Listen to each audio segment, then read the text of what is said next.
Friends, അപ്പോൾ നേരത്തെ ഞാൻ ഒരു MTA കട്ട് ചെയ്യുന്നൊരു വീഡിയോ ചെയ്തിട്ടുണ്ടായിരുന്നു. ജസ്റ്റ് നിങ്ങൾ പോയി കാണുക ആ വീഡിയോ. അപ്പോൾ ഇന്ന് നമ്മളൊരു ബ്രോ ചോദിച്ച പ്രകാരം ടെഫ്ലോൺ ടാപ്പ് ചിറ്റുന്നത് പഠിക്കാം കേട്ടോ. അപ്പോൾ ഇന്ന് പറയുന്നൊരു MTയിലാണ് ടെഫ്ലോൺ ടാപ്പ് ചിറ്റുന്നത്.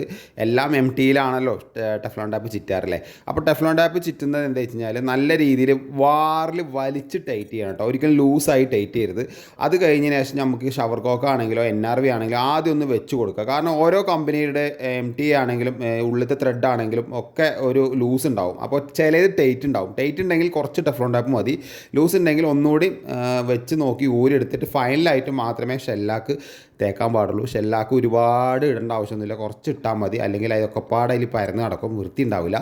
അത് കഴിഞ്ഞതിന് ശേഷം നമ്മൾ പൈപ്പ് റിഞ്ച് വെച്ചിട്ട് ഒരു പൈപ്പ് റിഞ്ച് ഇതിപ്പോൾ വലിയ 2 ഇഞ്ചിൻ്റെ NRV ആണ്, അതുകൊണ്ടാണ് ഞാൻ ഒരു പൈപ്പ് റിഞ്ച് ഉപയോഗിക്കുന്നത്. 2 പൈപ്പ് റിഞ്ച് ചെറുതാണെങ്കിൽ 2 പൈപ്പ് റിഞ്ച് ഉപയോഗിച്ചിട്ട് ഇതേപോലെ സെറ്റിങ് ചെയ്യുക. ഒരേ രീതിയിലേക്കാണെങ്കിൽ ഒരേ ഭംഗി ഉണ്ടാവും കേട്ടോ. അപ്പോൾ എന്തായാലും സപ്പോർട്ട് ചെയ്യുക, ഷെയർ ചെയ്യാം.